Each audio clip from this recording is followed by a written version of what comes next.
Motion carries. Okay. The first item on the agenda is a continued public hearing, notice of intent for Christian Murray, Carl Donald Property Investments, 138 Astle Street, map 10, lot 51, DEP number 305-1062. Mr. Chairman, can I just interrupt for 1 second? Please do so. I would like the applicant to know that if we vote on anything, it has to be unanimous because there's only 3 of us here. Okay. So you might want to give your presentation and continue. I'm just giving you a heads up. Appreciate it. Here's Steve. Just stay there, that's fine. Well, here's Steve. Mr. Chairman, no. Disregard what I just said. Yeah, it's all right. It's all right. I have kids. I get it. You could run the meeting. Right? That's no. It's okay. Why don't they finish out this one? Okay. Can I get a motion to open the public hearing? So moved. Second? Second. All those in favor? Aye. Aye. Motion carries. Good evening, Jim Hanley, Civil Design Consultants, and here on behalf of Carl Donald Investments for 138 Astle Street. Project has been kind of bumping around for a little bit of time here. We originally filed in August. We went from, just to give you kind of the big overview stuff, went from a 6-lot subdivision to a 4-lot subdivision, went from about 550 feet of road to 350 feet of road that'll all be privately maintained, reduced pervious surface, and lot disturbance. We're in front of you, I think we were in front of you 2 weeks ago, plus or minus, and there was a couple of items that the commission asked us to look at, which we have, which we've done. I provided a letter January 25th. You might remember that a day or so before the commission meeting, we received a letter from Mr. Manuel regarding the wetland delineation. There were a couple of things going on with that. I'll take the easiest ones first. First of all, there was a wetland located off of our property line adjacent to Lot 4. I'm just going to walk over here.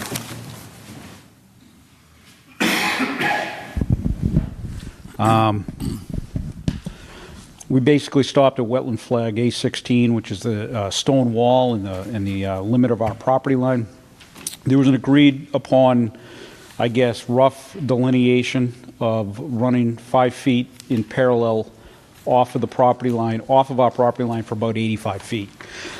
So we updated that, and we had to adjust very slightly the location of this residence here on Lot 4, just to maintain the 50-foot no-build zone there. So that was one item.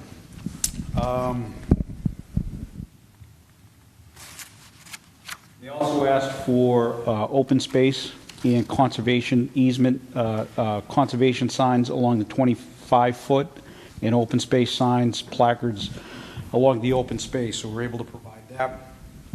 There's also some discussion about snow storage. So in this letter, we basically showed where we can easily store snow. There's a 5-foot shoulder, plus or minus. I'll say shoulder, but it's really off of the edge of pavement that runs, and it's flat, pitches back toward the roadway for 2%, and it's 5 feet wide. That runs along the entire length of both sides of the private roadway. So there's significant area in there to store snow. So it's pretty typical, like any road that we would do. But in essence, we have that roadway ends up being plus or minus 10,000 square feet of impervious surface, paved area. And the perimeter, 5 feet wide, ends up providing about 3,000 square feet. So that's pretty good.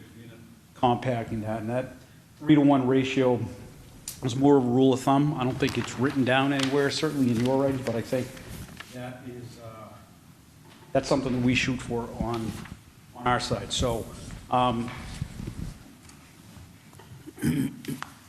provided that information on January 25th. Got some initial feedback from Mr. Manuel on Monday, and we're still in front of planning board on Monday. I didn't want to make changes without knowing how planning board was going to go. So yesterday, and I apologize for the late notice, we made some additional modifications to the plan to address some of Mr. Manuel's comments. Specifically, we provided 2 restoration areas. One right here, this is inside of the 25-foot buffer.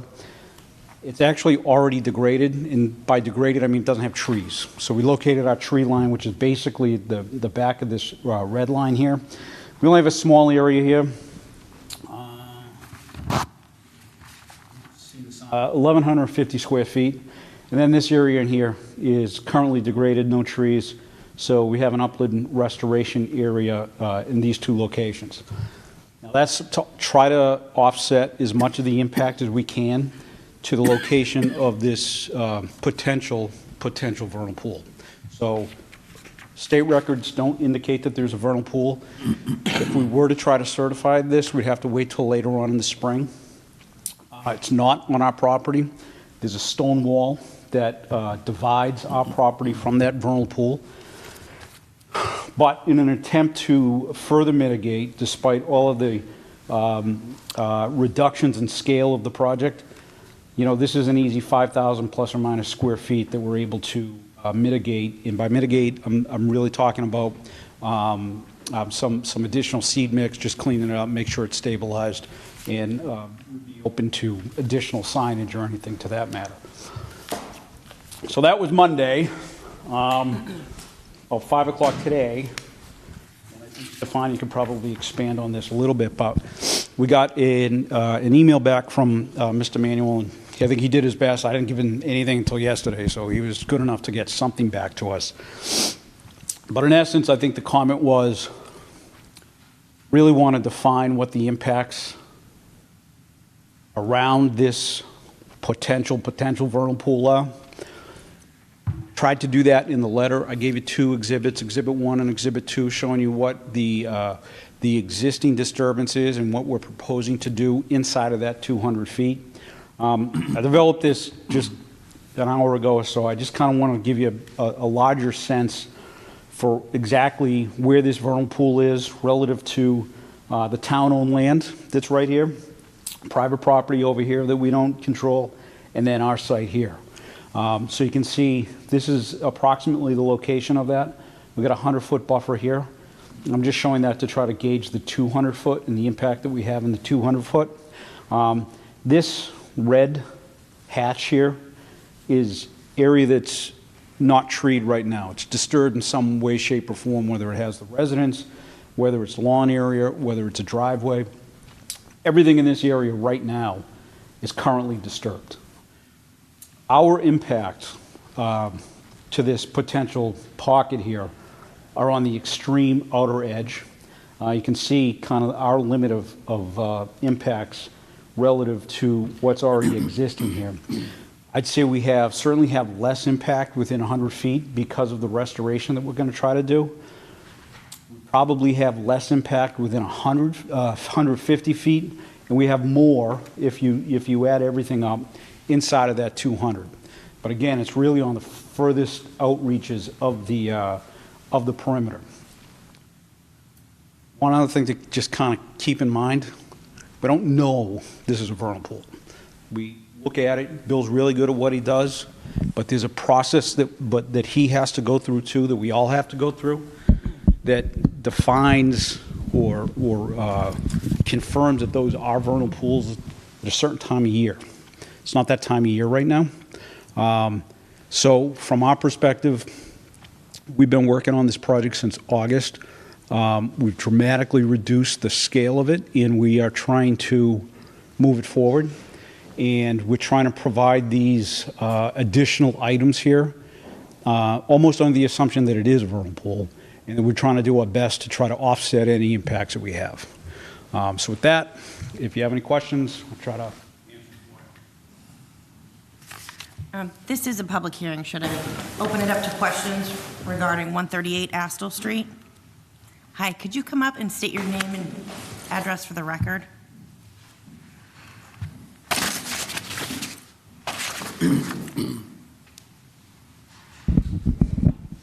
I'm Karen Rogers. I live at 158 Astle Street, which is the property right here, and it's below the hillside of 138 Astle Street. And right from the start, my concern has been the water, how much water that comes down the hill and affects our property. Over the years, we've had to make some improvements to our property.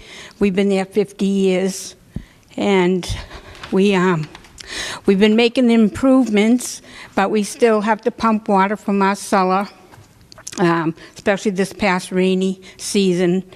And I know that they've been working on some drainage, help drain the water away from the property, but just from how it's situated, and they want to put this driveway down across the property hill. I did bring some photos if you would like to see. Thank you. What the area looks like and how that might affect our property. I know it's been difficult for them because they've been trying to work with what they have, but I just can't see that driveway coming across the hill. It's just, I just can't. It's how. Anna, would you like to address Mrs. Yeah, Rogers' if I could, yeah. concerns? Thanks. So I can appreciate Ms. Rogers' concerns. She's been at probably every planning board meeting and every conservation meeting. What I can tell her is that right now, this portion of the site here is kind of a high point, and a portion drains down this way and another portion drains down that way. You get a lot of flow that's just overland flow that doesn't make it into Astle Street, that comes off of our lot into your land. So this roadway is actually going to act as a gutter, so to speak, so that as water flows past the existing house, past that yard area, it's going to catch inside of this road. This road's going to have 6-inch curbs on it, and we have a drainage system. So as water pulls in, it's going to get caught in this road and go into one of these catch basins out into our pond. So the portion of area after we build this that will drain onto your lot overland is going to be less. We've only got about 15 feet, give or take, between our edge of pavement and your property line, plus or minus. So you're only going to have that area right there that will discharge out. I know, but all this area right here on the side of my property is swampland. Right. And you're going to be draining more water into a swampland area, wetland, which is marked here, so I, Yes, you know, yes. it's known that it is a wetland. Oh, yeah, absolutely. But all this more water draining there, the water table comes up, and it's just, I don't know, it's just gonna create problems for us. And that's been my feeling right from the start. And so just to provide you a little bit more background, I mean, this does go in front of the commission, goes in front of DPW as well. They review it, goes into DEP, they review it as well. Essentially, the DPW has reviewed all of our drainage stuff, and they're comfortable that at least it meets this local and state regulations. That's what we have to do. This is all gonna be taken away, all the, I know you said you were gonna leave the large trees, which are probably right on the boundary. Plus or minus, yeah. Yeah. Yep. And,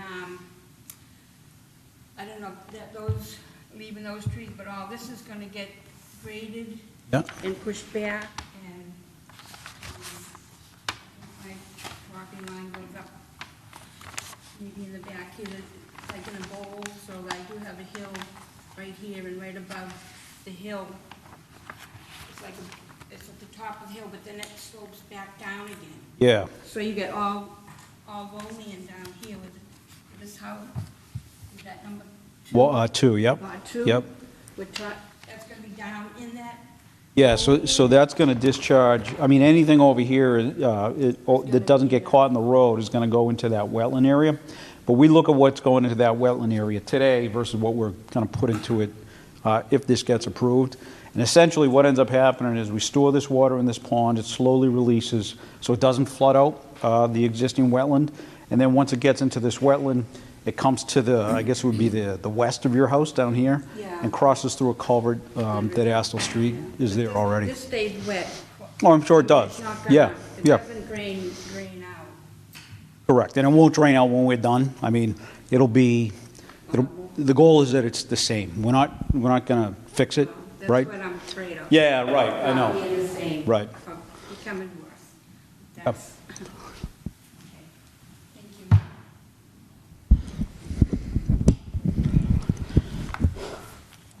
Is there anyone else to be heard? 138 Astle Street? No. Okay. Can I get a motion to close the public hearing? Oh, I have some questions. Yeah, oh, okay, sorry. I guess I'd like to open up to the board then, next. I have a question. Well, go ahead. Oh, go ahead. Now, on the road, is there any type of berm Yes. that is leading it towards the retention pond? Or towards the wetlands, I should say? Yes. You said there was a 2% pitch or whatever it was. Yeah. So if you think about the cross-section of the road, you go down from the high point in the middle. Right. And then we have our gutter lines, and then we're going to have curb there. So you are going to have. Yeah. So we have curb. So this is Actually might help her out. no, we will, I believe we will help her out. There'll be less. Will help her Yeah. out, yes. That's what they're saying, but I don't know. I've been there long enough to know what happen. But you were receiving the water all the way from the top. Correct. So now you have something to catch it, to send it another way. It's gonna be a paved roadway that's heading right toward my property. No, it's going the other way. He's Driveway? got a pitch and the berm. You got curbstones going in, so it's going to deflect that water. It's a slanted hill. I have to. There are curbs? There are curbs, yep. So that water that is coming down that hill Right. is now going to hit the curb and kind of go around your house. That's what they're saying. That's all I have, Mrs. Chairman. Yeah, so the vernal pool, saw a map from what it looked like it was just 200 foot, was sort of hitting that area that's already got the existing driveway there. So, I'm just like noticing how degraded, from up here. I haven't actually visited that property, but that looks a little different than the other map that I saw. There's two, so this There's is two the vernal- most updated right. spot of where the vernal pool is. Okay, So gotcha. this is where we got direction from Mr. Manuel saying that it was right on our Right. flag A1. Right, and so, we're supposed to treat even potential vernal pools as vernal pools. Knowing that it's already degraded, how can we help it or prevent further damage is what we're trying to accomplish here. And just what I'd be looking for is just some sort of signage, barrier. Not a wildlife barrier, but kind of like maybe a post and rail fence or something like that, just to let people know that there is a vernal pool here. I'm sure that the new homeowners would love to know that, there's even more nature out there. I'm sure that that's what they're buying these homes for. It's very nice open space design, and I'm sure they'll love a vernal pool. They just need to be educated about it, blocked off from it, if you know what I mean. So if you just come back with like modifications to the plans while you're working it out with the planning board, maybe kind of like put signage up and post and rail fence, just sort of like to let people know that it's there. Yeah, so we have placed this signage. So right now, the way this works is I have signage basically all along my open space limit as requested. And then we kind of bend it to run along the 25 to tie into this retaining wall that we have here. I'd certainly be willing to just kind of continue it along with the post and rail fence, if that's something that could be conditioned in. And the only reason I'm asking is that I'm trying to line everything up so that I can get approval at the hearing on the 25th from planning board. And I think I think that looks sufficient to me. I just wanted to make sure that there was some sort of signage and education to the current and future landowners of the vernal pool in the area and how to protect it. So that's fine. Yep. That was my only concern, and other than that, I think it looks great. Right. Mr. Shan? No, I'm good. I have one more question. You said this was an association, correct? Correct. Okay, so one of my conditions would be to, instead of doing each lot individually when they come back for a certificate of compliance, that the whole development comes back as one certificate of compliance.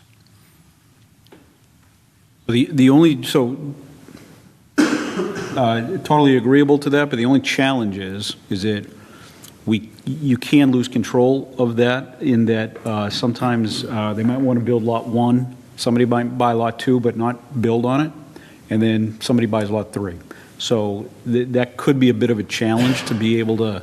But if that's an association, it would be up to the association. Right, but the association, the limit of the association would be within the right, it wouldn't be on the lots themselves. It would be in the open space, and then it would be the roadway. So the association won't have control over like their yard area. That's the only challenge. I don't know if you guys have dealt with it before, but. Relevant to this is like, can you put a condition that the street's not accepted until? Street won't be accepted. It's not going to be, it's a private road. All right, so we have a private way. Well, what I'm trying to get at is, it's even like the Fraser Lane thing, we're doing them one at a time instead of the I entire mean, thing is there at a any time. like really major stormwater treatment on this thing? So you can see the oval pond down at the bottom. Everything goes, that's the low point. So everything goes out there, which is at the far end of, away from the vernal pool. So it's just typical infiltration basin. So the homeowner association be responsible for Yes, maintaining that? yeah, yep. Yeah, so. I'm going to move forward with your request. Okay. Okay. I'd just like to say that I'm encouraged by the restoration plan around the vernal pool. I think that's going to be nice to sort of Right. tree it up. And I also think relative to your concern, I know that hill well, and I think it's also going to help you just to have, instead of the water moving right down into your garage, into your house, hopefully we can capture it and get it back out. So I hope that that's. The driveway going right across the hill. Yeah, I think you're going to do all right. I mean, I'm not. And then it's gonna go up the hill too, and how water's gonna flow up there. Looking at the stormwater, I think that they've done a great job, and it's been approved to sort of capture that for you. So, you know, I think it's a best case situation, but. Yeah, absolutely, and I understand your concern, but thanks. Stefania, do you have anything to add? Yeah, so as Jim said, we did get a last minute email from Bill. So I would just like to just state some of his concerns since he didn't get to write a formal review for the commission. One of the things that he did mention is that the upland shrub habitat is more appropriate for vernal pool habitat restoration than I think the wildflower mix. So if that's something that Absolutely, yeah, we could can be change that. considered. Yep.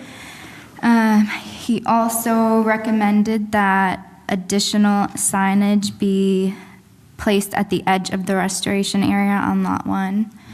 So that could be something that I work with the contractor on the signage or whoever's working on the project. And then he did just want to mention that typically his reviews for vernal pool habitat is a little bit more rigorous than regular buffer zone. So it's not really something that is just kind of viewed as a typical wetland buffer zone. And he just wants to mention that it's a more sensitive resource area. So those are just some things that the commission should keep in mind with this, though it may not be a certified vernal pool. I know that the area is disturbed now, but something that you have to keep in mind is you're also adding 3 additional houses. So there will be additional disturbance to the upland habitat, and upland habitat is just as important to vernal pool species as the wetland habitat. So those are just things to keep in mind. If we're more than agreeable, then make those changes to conditions or however you want to do it. That's it. Anything else to add? Okay, so,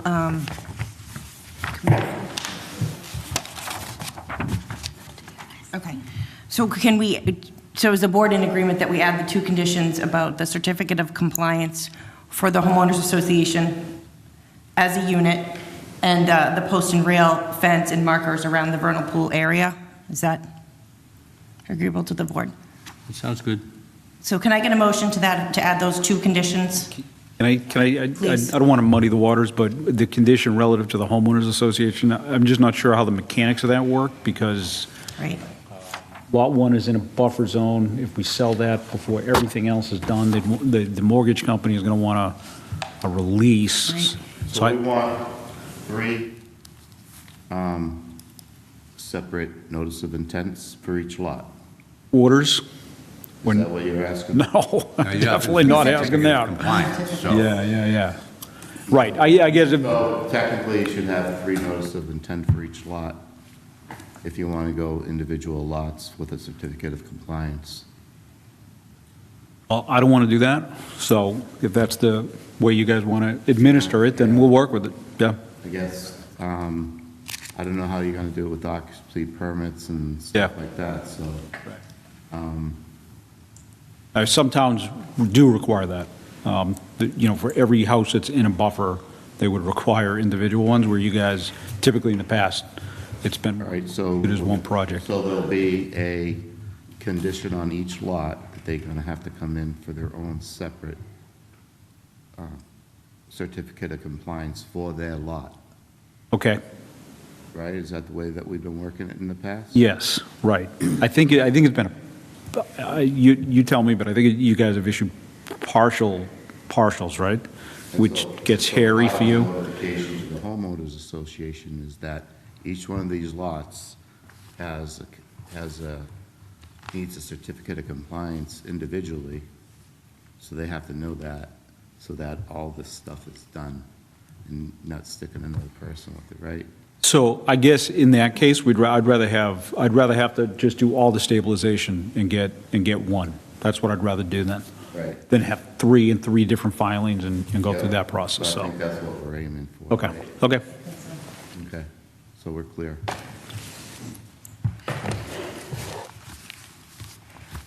Okay, so I'm looking for an approval of the notice of intent with the 2 new conditions added. Can I get a motion to that effect? So moved. Second. All those in favor? Aye. Motion carries. Great. Thank you very much. Appreciate it. No. All right. So next item on the agenda is the continued public hearing notice of intent for John Veneros, BTGOG LLC, 2131 Main Street, map 96, lot 53, BEP 3051070.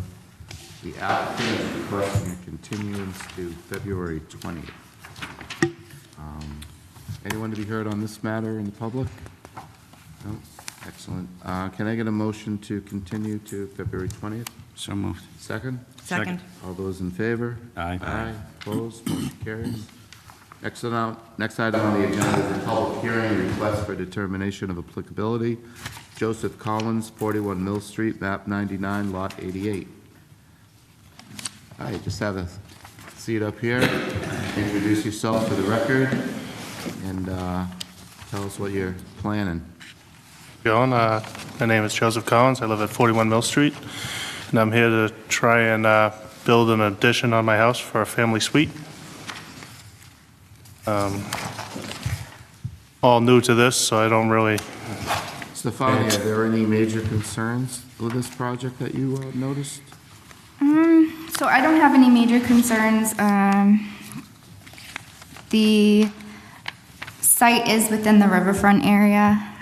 So if you look at the application and the site plans, they state that they plan on disturbing 3.9% of the riverfront area. or about 1,600 square feet.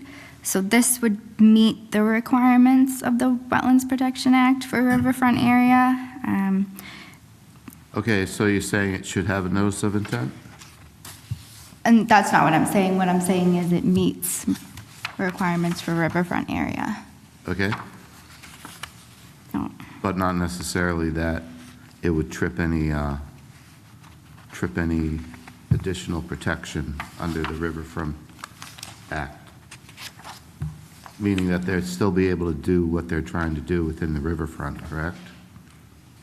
Yes, so if I was to review this project, it would meet the regulations for riverfront area. Right. So the work is about 100 feet from the riverfront area. Right, no major disturbance other than lot clearing? Right, it is a previously disturbed lot. It's lawn, driveway, so. Open it up to the board. I have no questions. So, No questions. Nicole? No, thank you. This open to the public, anyone to be heard on this matter? Seeing no one rising, I don't see any issues with this, so I'm just going to ask for a motion for a negative determination for this property. So moved. Second? Second. All those in favor? Aye. Aye, opposed, motion carries. Good luck to you. Thank you. Thank you. Next item on the agenda is a continued request for certificate of compliance. Oh, no, sorry. Public hearing request for determination of applicability, Kevin Hardiman, East End Chandler Street. East End Chandler. Good evening.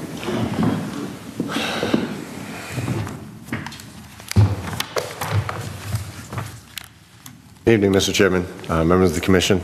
As you know, my name is Kevin Hardiman. I'm the town engineer. I'm here with Peter Ellison from TEC, our design consultant, and we're here for an RDA to construct a sidewalk on East Street. I can get into a little bit of detail on the project. It's a great project for the town. The town's going to receive a grant from the Complete Streets program. It's at the state level. It's a $400,000 grant. The project will provide sidewalks, like Kevin said, approximately 2,100 feet of sidewalks near the intersection of East and Chandler Street. Only a small portion of the project is within jurisdictional buffer zones and the riverfront area. It's about 150 feet of the project is within the riverfront area, which includes new 5-foot sidewalks, granite curbing, and a mill and overlay of the existing pavement. So all the work is within, the previously disturbed right-of-way of East Street. That's within the resource areas.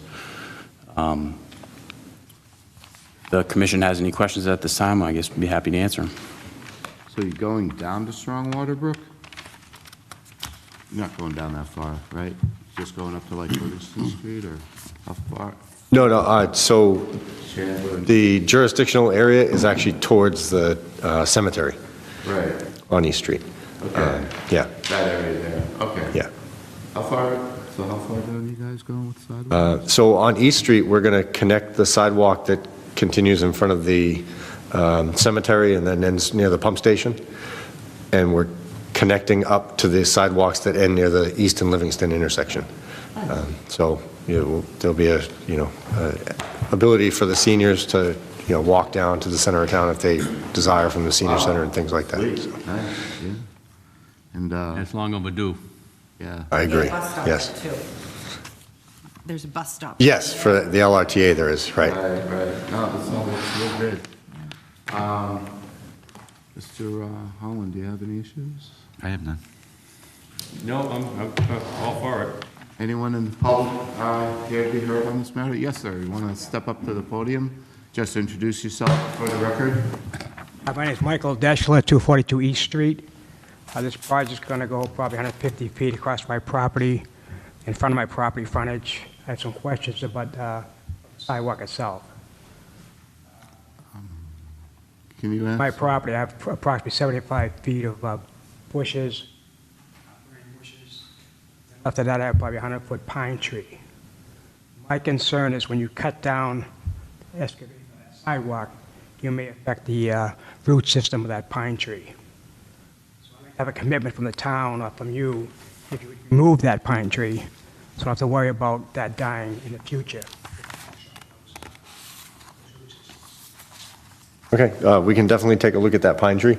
And, you know, if we are going to impact the root system, we will make sure that that's taken down so it And that area isn't a sloped- hazard. It's sort of sloped down, Right. so to be level with the street, you're going to have to definitely excavate down to probably the root system. As you know, pine trees are very shallow, Right. and 5 years from now, I want the tree to die and then fall on my house. So if you can remove it now, that'd be great.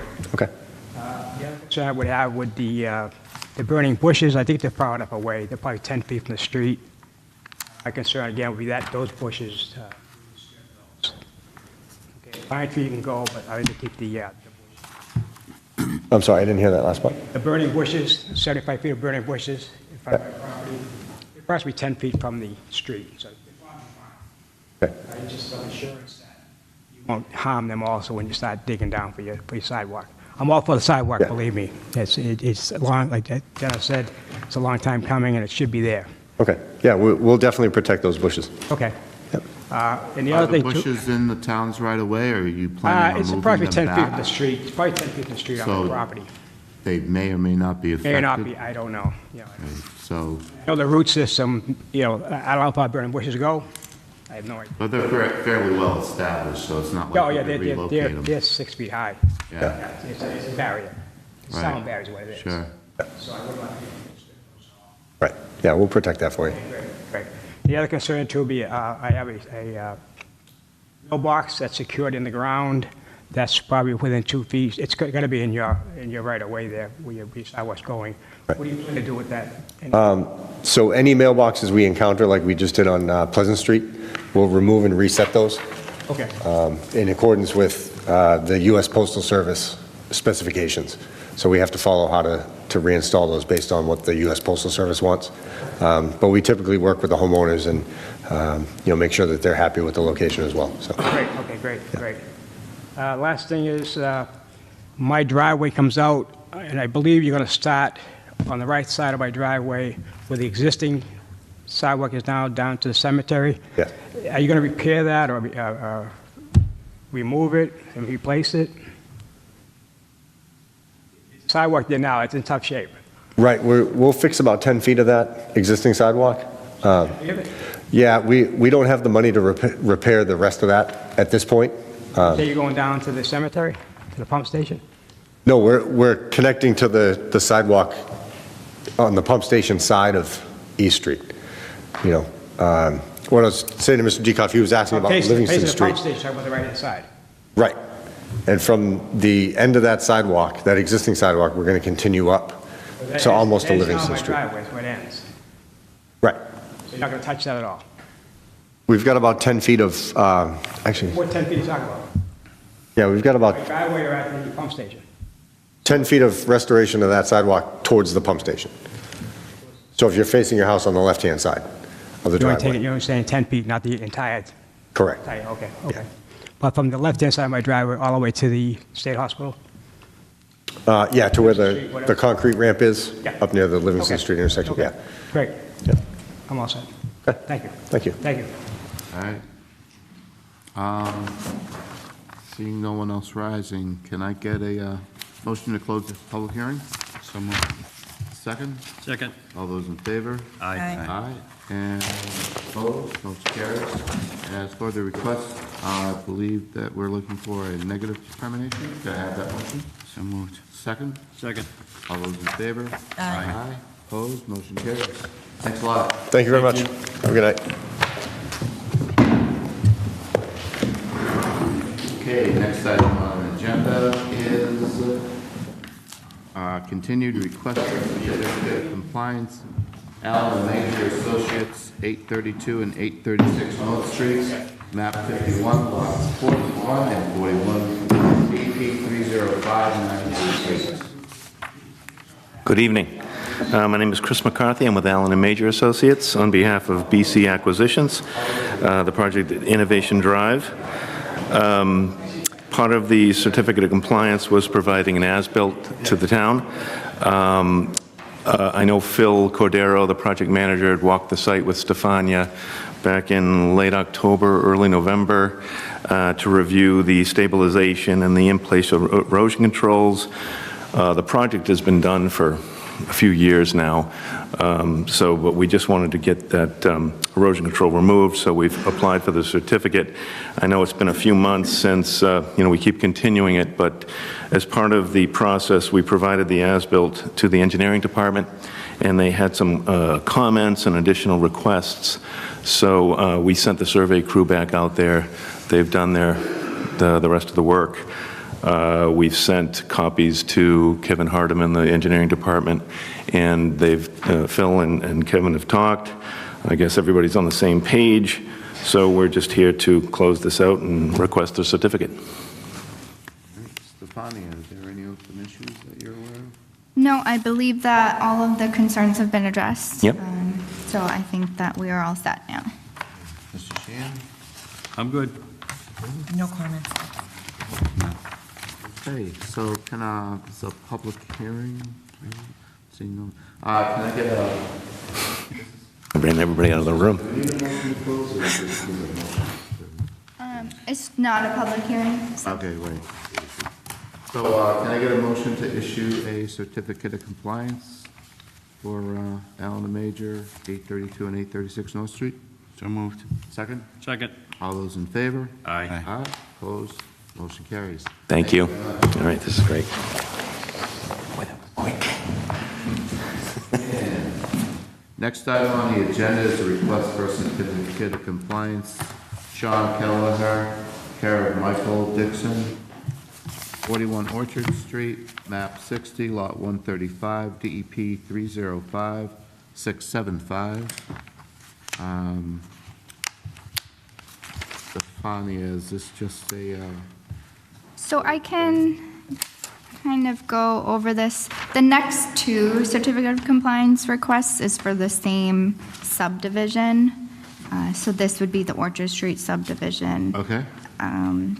I forget when exactly it was built. 2001? Okay, yeah. So this first one is for the order of conditions that was issued for the subdivision. So a bunch of the lots have already come back to receive certificate of compliances. What was the only thing, was that bridge or something was? Yeah, so looking back, I think a lot of it had to do with the bridge and the Category 1 lots that were specifically in the buffer zone. There were some conditions that were specific to those lots, which Right. 41 Orchard Street would be one of those lots. It really had to do with the 2 growing seasons need to have gone by. They need to demonstrate that they've complied with any other conditions. And then it also states that partial releases for a certificate of compliance can be allowed for individual homeowners. So, I mean, I went through the subdivision. It looks like it was built. I don't really know for sure because I wasn't here then. And then the next one, just while we're talking about it, it's a little bit of a weird one because it's for a positive determination, which you don't typically give a certificate of compliance for determinations. But I believe that the determination was for the resource areas because of the conditions that were issued with that determination. But it also stated that there was a standard order and they needed to come back for a certificate of compliance. So that one's a weird one, but I did reach out to some of the other conservation agents to get an idea of what they do in these situations, and there are a few options that we have for closing that out. But we can start with the first one if we want. Well, I don't really have any issues with anything that you're trying to do, so whatever's easiest. I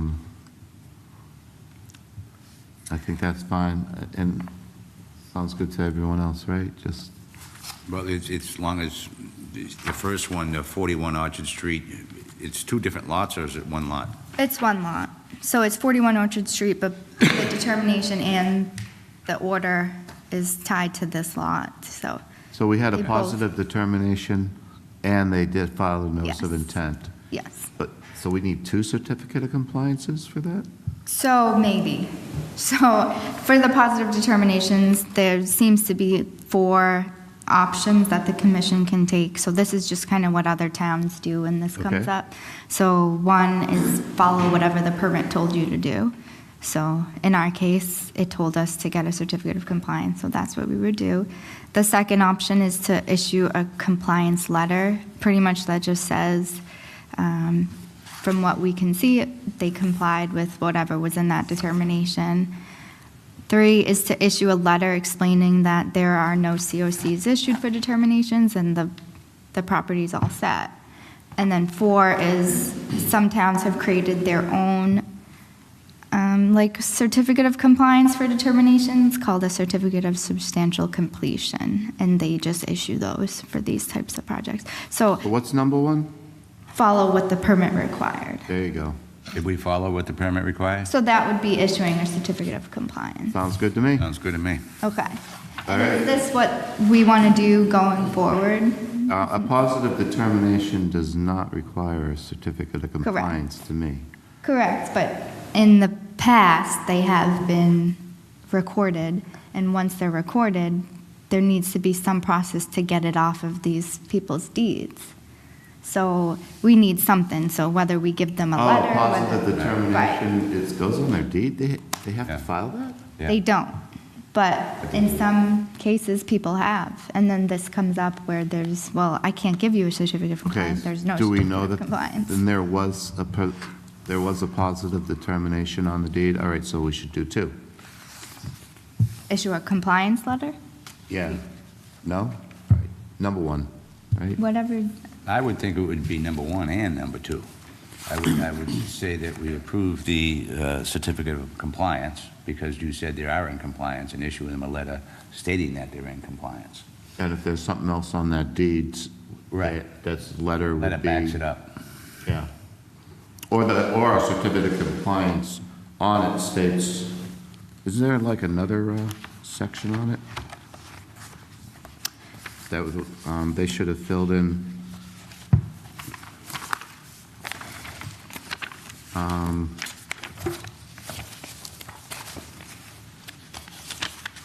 No, all right. Well, again, they came before us for a request for a certificate of compliance. They have complied, so we issue the certificate of compliance. Yep. And that's the end of it. I mean, Right. yeah. And we can, They can always come back later if they need something else. Okay. or do we just want to issue the letter? Is that a The problem? request was for a certificate of compliance. I told them that for the positive determination, I would discuss with the commission how we should proceed with it. So, Okay. If they're okay with the certificate of compliance, we're okay, okay. right? Mhm, I agree. I mean, if some lawyer comes back and says, hey, this isn't good, then we'll give them whatever they want, Okay. all right? All right. Sounds good. So can I get a motion to grant a certificate of compliance to the project, 41 Orchard Street? So moved. Second? Second. All those in favor? Aye. Motion carries. All right, done with that. And we have, that probably takes care of the next item on the agenda. Or was this a separate one as well? This was the positive determination Okay. that I was talking about. So we don't need to do anything with that. And now we're going to discuss Robertson Estates. They want to continue to February 20th. Correct. Can I get a motion to that effect? So moved. Second? Second. All those in favor? Aye. Aye. Opposed, motion carries. And that's the final official item on the agenda. Do you have anything else, Stefania? Yes. So I have just a few updates and that. So if everyone remembers 172 Ferncroft Road, I've been updating the commission. That's the American marketing one? Right. The last time I updated, I said that the state has been working with them to develop revised plans for the project, and they were going to come back with those plans, like they were coming back for a new notice of intent. So no more enforcement order. They're coming back with new plans. So they have submitted plans that the state has approved. They will need to come back for a public hearing, so we'll need to reopen the public hearing, and then we'll just treat it like a new notice of intent. So I believe that they'll be at the February 20th meeting, as long as they notice the abutters and put it in the newspaper. But I just wanted the commission to be aware that that was happening. You know, that they already got a DEP number and all that stuff? Yes, so a DEP number was issued because DEP has the plans that they were looking for. And Stefani, they can't work over there until, Correct. okay. My second update is for the Old Boston Road substation. So this project came before the commission, I believe it was last spring or summer. So it's for the construction of the new substation. They've been working since, I want to say, early September. And this is one of those projects that Bill Manuel goes out and monitors every 2 weeks. So one thing that I just wanted the commission to know, on January 18th, during his inspection, he did note some unauthorized excavation between some fencing and the wetland area. I guess that there was some contaminated soils on site that they needed to remove. So Bill did alert me, and he alerted Tim Sullivan from BHB, who's been kind of the head wetland scientist out there. And then, so January 21st, Tim had updated us and let us know that they did reestablish the erosion controls, they reflagged the wetlands, and it looks like the area that was excavated was on the edge of the wetlands and not in the wetlands. And then Bill had a follow-up inspection on the 25th. He said there was no real change to the area. They did reflag them as they stated, and he did confirm that it was just buffer zone that the soil was excavated from. They did send the soil out for testing, and the lab results required that additional soil be removed. So they did do that, and once that the soil comes back clean, they will have to backfill the area. But I just wanted the commission to know, obviously this is something that we should have been aware of before they excavated the soil. But Bill has been out there, and he's been kind of working with them through the process and getting them back to where it should be. And they are aware that this is something they should have told us, but I don't know if the commission would like to do anything further, but I just wanted you all to know. So are they coming in for a notice of intent of whatever they're doing? They already did. So they have an order of conditions, but their order of conditions does not include this small work that they did. So there was no enforcement order issued? Not yet. Discovered? No. Okay. So it was kind of one of those things where they were out there, and Bill's been kind of going out with them just to see what they've done. And so I haven't taken any action at this time. I wanted to let the commission know to see if they thought anything else was needed, but. On my book right now. Actually, I did have one thing to comment on. Okay. So Stefani, actually, I had a conversation with her about going through the bylaws and the regulations and whatnot, and Stefani has been on the board for a couple, for like a year and a half. How long now? 2 years. 2 years, yeah. So any sort of suggestions that she has for the rules and regs and bylaws, I think she's going to highlight for us, but I'm also going to go through and highlight some of the things that I think need clarification, and everyone else might want to do the same if they recall. And then I think what I'd want to do is let's maybe maybe like in May or June or something like that, we just have come in for a couple of nights at 6:30 and just as a review bylaw review subcommittee type meeting. Everyone's invited, but officially it'd be like me and Patrick. So me and Patrick are the bylaw subcommittee, and then everyone else we have it at 6:30. All right, so I'm going to form that subcommittee, unless you want to be it. No. Oh, so, Mr. Holland, you don't have to attend. I'm just going to do some homework, work with Stefania. I'll try and get something together for everyone to discuss, and we can just come in here a little early. But I'll let you know when the first meeting is. Make sense? Sounds good. All right. So if anything's been sticking in your craw that you need corrected, now's the time to speak up. All right.